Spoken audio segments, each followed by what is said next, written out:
Oi pessoal, tudo bem? Vou gravar aqui o vídeo referente à nossa quinta semana. Fiz as anotações aqui que eu tenho que dar uma lida. Primeiro eu quero falar sobre a semana passada, a terceira semana que a gente teve aquela atividade da resenha comparada que eu pedi para vocês fazerem.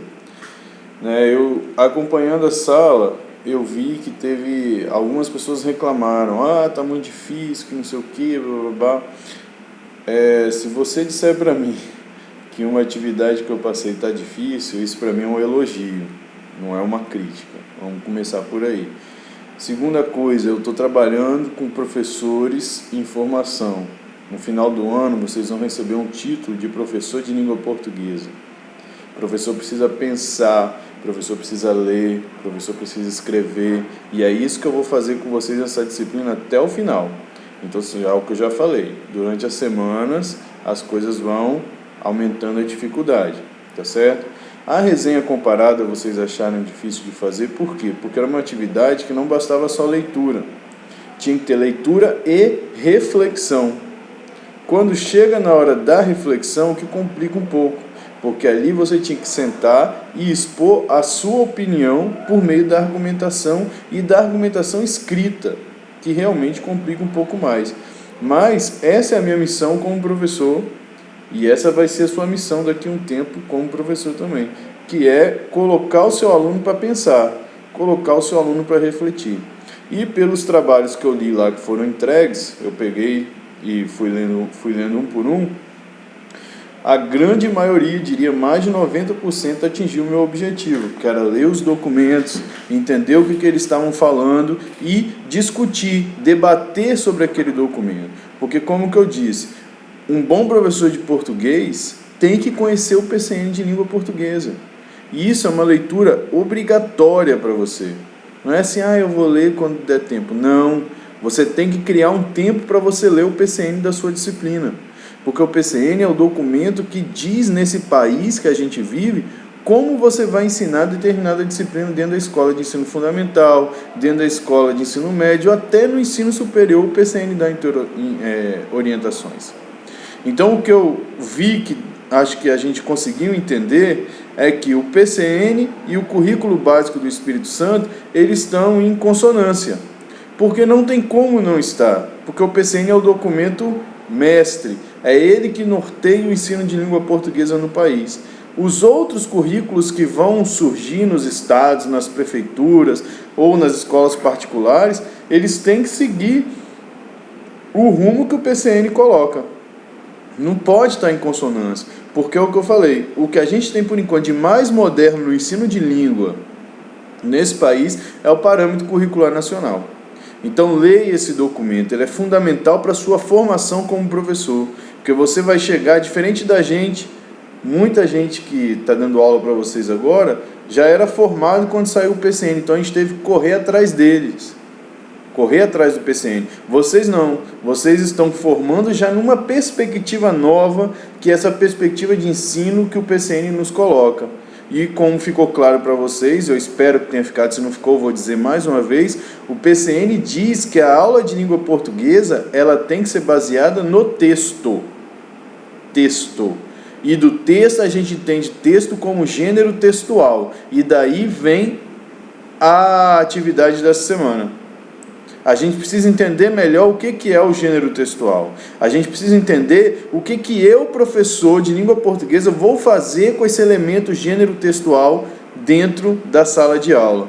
Porque essa é a minha missão enquanto professor de língua portuguesa, ensinar gênero textual. Ensinar meu aluno a ler, ensinar o meu aluno a escrever, dotar o meu aluno de conhecimento para ele produzir diversos gêneros e saber lidar com todos esses gêneros que estão aí soltos na sociedade, que a gente precisa deles para conviver. Então, o que eu proponho para vocês essa semana? A leitura de um texto do professor Marcuski, que é um professor da Universidade Federal de Pernambuco, e ele é o melhor estudioso de gênero textual que a gente tem no país, por enquanto.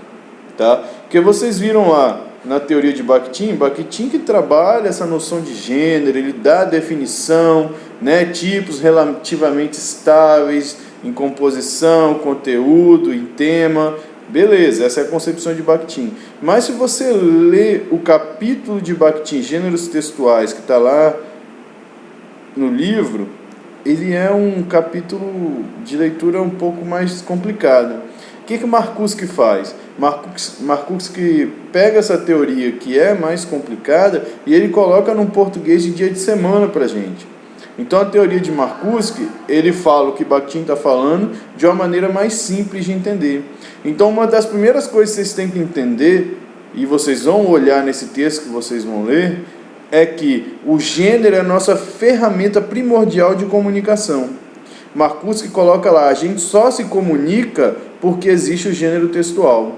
Para a gente se comunicar, a gente tem que inventar o gênero textual. Por exemplo, quando você compra o seu celular lá, você vai lá, a primeira coisa que você vai fazer é baixar o aplicativo qual? O WhatsApp. O WhatsApp, ele é considerado, ele é um gênero textual. É um tipo relativamente estável, que tem lá a sua composição, a sua forma, o seu conteúdo, o seu tema, e que a gente usa para se comunicar. Se a gente não criasse o gênero WhatsApp, não haveria essa ferramenta de comunicação. Facebook, o gênero post, vamos colocar, que são as publicações que a gente faz no Facebook. Também é um gênero textual. Então a modernidade, ela vem trazendo novos gêneros textuais e às vezes vai deixando outros cada vez mais em desuso. Um bom exemplo disso era o gênero carta, que era muito usado antigamente, e aí surgiu o e-mail. O que o e-mail fez? Fez a carta cair em desuso. Ainda tem gente que existe, tem gente que escreve carta ainda? Tem, só que é muito mais simples hoje se escrever um e-mail, então todo mundo começou a escrever e-mail. Então os gêneros, eles são dinâmicos, eles vão surgindo de acordo com a nossa necessidade de comunicação. Então vocês vão ler esse texto, Gênero Textual, Definições e Funcionalidade, que ele explica direitinho o que é um gênero textual, e ele mostra pra gente qual é a função social do gênero, que basicamente é essa que eu acabei de falar. Ela é a ferramenta essencial de comunicação da humanidade. Sem o gênero não haveria comunicação.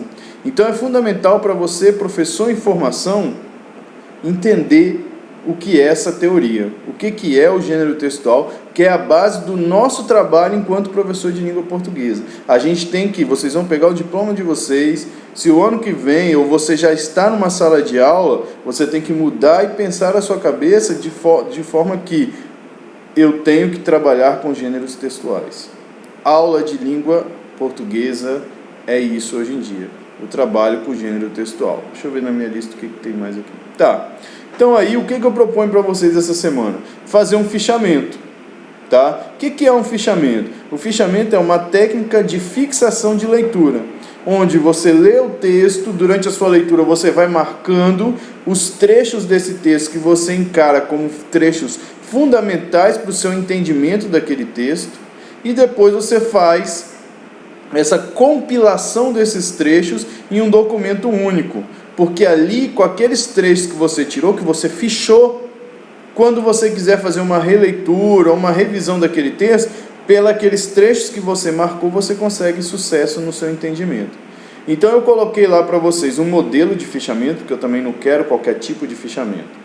Eu quero um fichamento naquele modelo que eu coloquei lá. Vocês vão colocar a bibliografia, que já está pronta, depois o nome do texto, depois vocês vão fazer um resumo do que aquele artigo está falando. Então leia o artigo todinho e vai fazer um resumo. No artigo tal, o autor Marcuski trata a teoria do gênero de forma tal, ampliando os conceitos, mostrando isso, e podemos observar que o gênero serve para tal coisa, fazer um resumão sobre o artigo que você leu. Depois vão vir as citações. Você vai tirar trechos e colocar ali no item que eu coloco como citações. Presta atenção, muita atenção. No modelo que eu coloquei aí, eu só coloquei, era um texto de administração que eu estava trabalhando na época, eu só coloquei 3 citações. Lógico que na sua leitura desse artigo, que é super importante para a sua formação, você não vai colocar só 3 citações. Você vai colocar mais de 10, mais de 15, mais de 20, com certeza. Porque nesse texto que vocês vão ler, tem muita coisa para vocês aproveitarem. Então marque o texto e depois coloque no fichamento. Então muito mais de 15, de 20 citações vai ter que ter seu fichamento. Quem fez uma boa leitura, uma boa análise do texto, vai ter essa quantidade de citações para fazer. Escutem o que eu estou dizendo. E depois, se você fizer as citações, uma conclusão, dizendo o que você entendeu, o que você tirou desse texto, o que Marcuse quis orientar com essa leitura. E aí você fecha o trabalho dessa semana, que é um trabalho fundamental para a continuidade da disciplina. Porque a partir de agora, depois desse entendimento de gênero, depois que a gente fez a leitura de PCN, que a gente está entendendo como é trabalhar com língua portuguesa na escola, o nome da disciplina é Instrumentos para Ensino. Então, a partir das próximas atividades, a gente vai começar a trabalhar com a produção de instrumentos. O que é instrumento? É o material que o professor produz para trabalhar na sala de aula. Então, o material para trabalhar com gramática, a gente vai produzir. O material para trabalhar com leitura, a gente vai produzir. O material para trabalhar com produção de texto, a gente vai produzir. Essa é a nossa disciplina. E comecem a se preparar que vocês vão para a sala de aula ensinar um gênero textual. E isso vai ser a nossa avaliação final, que eu vou falar nos próximos vídeos. Espero que vocês tenham entendido a atividade da semana. Quem tiver alguma dúvida, é só postar lá, que eu estou todo dia olhando fora de dúvidas e eu te respondo. Pode mandar e-mail também, vamos interagir, vamos tirar dúvida. Mas eu acho que o trabalho dessa semana não é um pouquinho menos complicado do que o da semana passada. Acho que eu fui mais bonzinho essa semana com vocês. Então façam a leitura, leia pensando, esse texto ele é fundamental para a minha formação enquanto professor. Ele não é importante só porque você tem que fazer uma atividade que vale 5 pontos. O que são 5 pontos? Ele é importante na minha formação enquanto profissional, que vou estar na sala de aula daqui a um tempo. Então tenha esse carinho com a leitura desse artigo que vocês vão fazer. Tá bom, gente? Então, um abraço para vocês, até a próxima atividade. Tchau!